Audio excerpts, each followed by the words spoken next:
There's something inside of me that wants to hunt.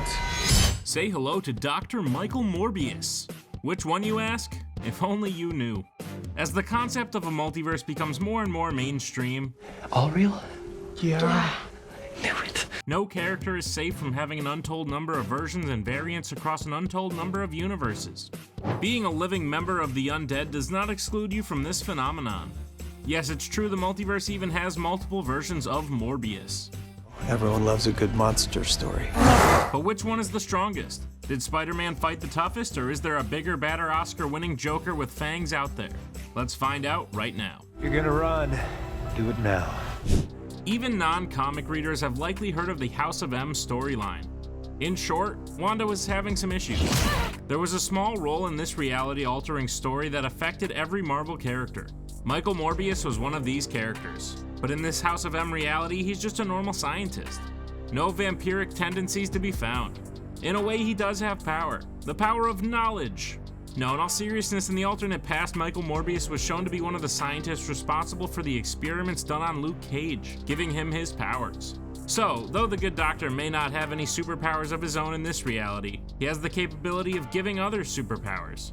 So, basically, he went from being a vampire bride to a bridesmaid. Dr. Mike's next variant is a rather forgettable one, and because of how nonchalantly he was beaten, he's easily one of the weakest. In the world known as Battlerealm, which you may or may not recognize as Earth 15513, there exists fairly similar variants to that of the main Marvel universe, Earth 616. In this realm, Blade, the Daywalker, and probably the more famous and recognizable Marvel vampire, even if he's not played by Jared Leto, was on a mission to destroy every single vampire. Morbius was among the crowd that took Blade on, and was quickly mowed down with hardly a second thought. Better luck next realm, I guess? The most adorable little bloodsucker you will ever see is baby Morbius. He loves taking naps and drinking human blood from a baby bottle. It's just the most adorable little murder machine you've ever seen. In the town of M.O.R.B.I.U.S, young versions of every character from Earth 616 were getting in much more rambunctious playground-level fights. In particular, all the heroes and villains were divided into factions fighting for the attention of two new kids, Zack and Zoe. It was the Avengers versus the X-Men versus the Brotherhood of Mutants versus the Guardians of the Galaxy versus the Inhumans, and so on and so forth. Baby Morbius is obviously much less threatening than other possible variants, but his power is still immense. I imagine it's similar to how baby rattlesnakes are the most dangerous. We see Baby Morbius in a large war fighting against Baby Blade. Yeah, I'm hearing what I'm saying, and I agree it does sound like nonsense. I promise this exists. Even though his cameo in the comics was extremely brief, I would be remiss not to mention Porkius, the living vampire. Are you kidding me? This one cannot be real. Seriously? Okay, I guess there's a version of Morbius where he's literally a pig. I guess this makes sense when you realize that he's actually in Spider-Ham's universe. Given that it's only just a cameo, we can only assume that he has similar powers to the main Morbius, all the vampire stuff. That includes flight, night vision, a thirst for blood, and the like. But I also imagine Porkius has the unique cartoonish abilities that Spider-Ham showed off in Into the Spider-Verse.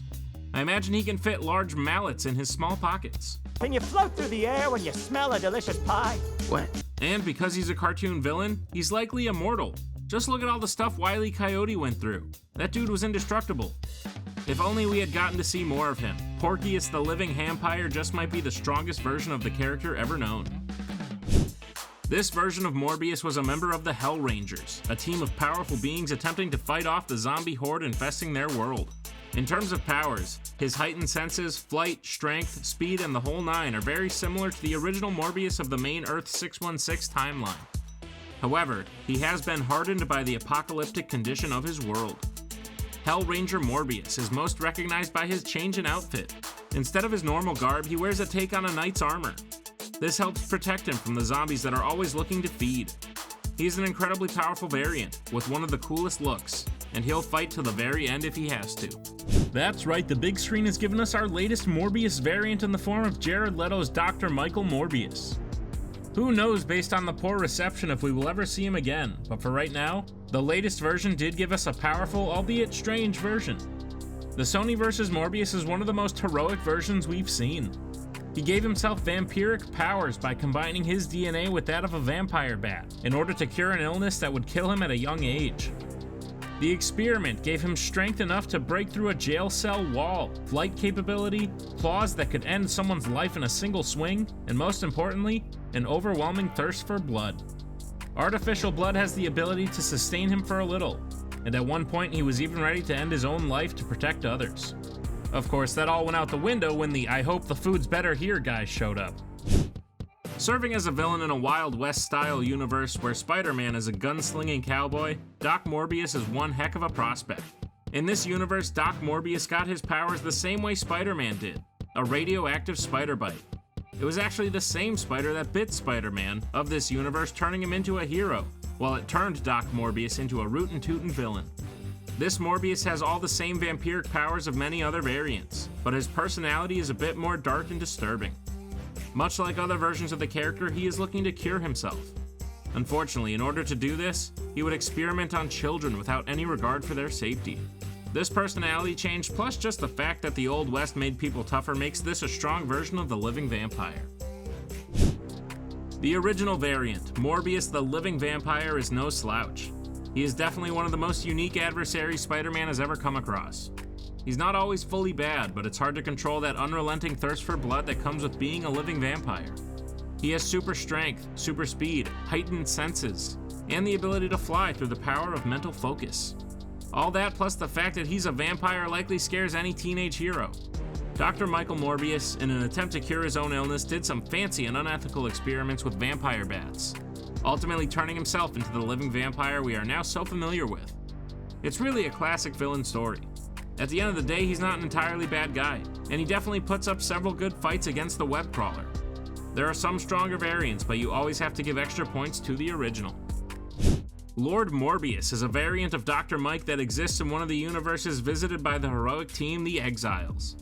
Known for their travel destinations of different universes, the Exiles came across this heavily mutated version of Morbius. His powers are relatively similar to the main universe Michael Morbius, including hypnosis and the ability to drain one's body of blood in a matter of seconds. His further mutations have given him a much more bat-like presence. His ears have grown to enormous size, making his sonar abilities extremely heightened.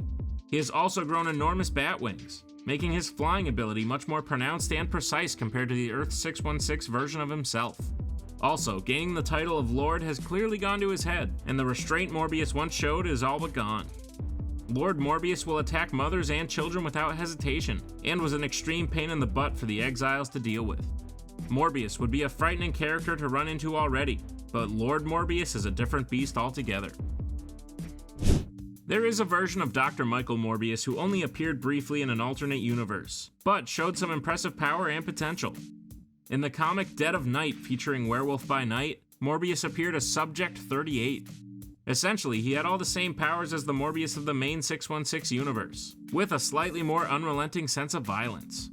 The unique thing about Subject 38 is that his powers came through experiments by the Babylon group.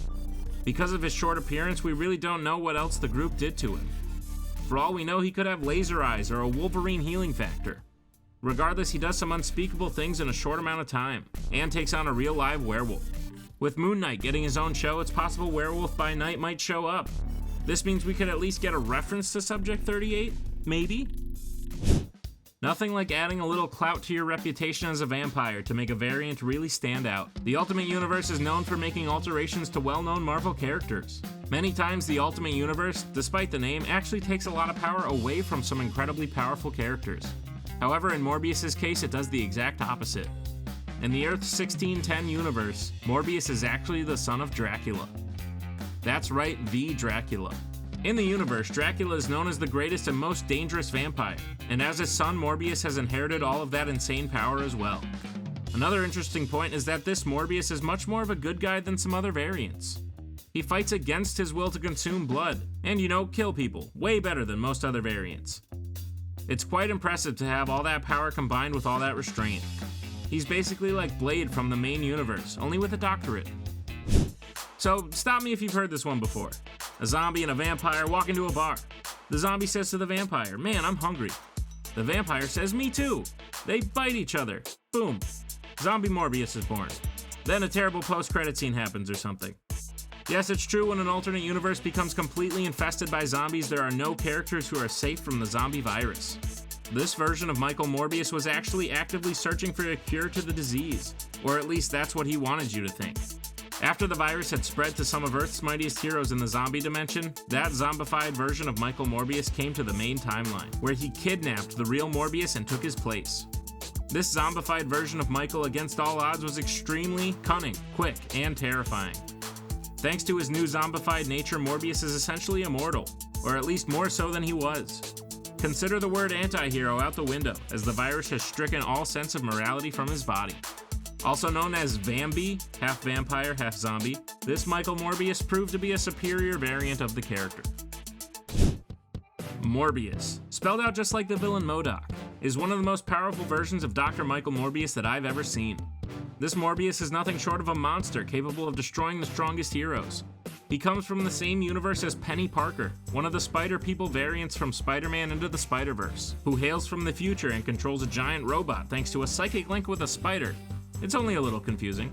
Morbius in this universe is a creature made of both organic material and technological implants, and he's huge. He's basically a kaiju, and it takes the Power Rangers going full Megazord to take him down. He looks more like a giant bug than a living vampire, but regardless, you wouldn't want to fight him. He is capable of sucking the power out of an entire city, and was a scientific marvel whose life was taken all too soon. Whether he's drinking artificial blood or running around pretending to be Venom, I am Venom. Michael Morbius has certainly made a splash. Which of his multiversal variants would you most want to see in live action? And which one reigns superior above the rest?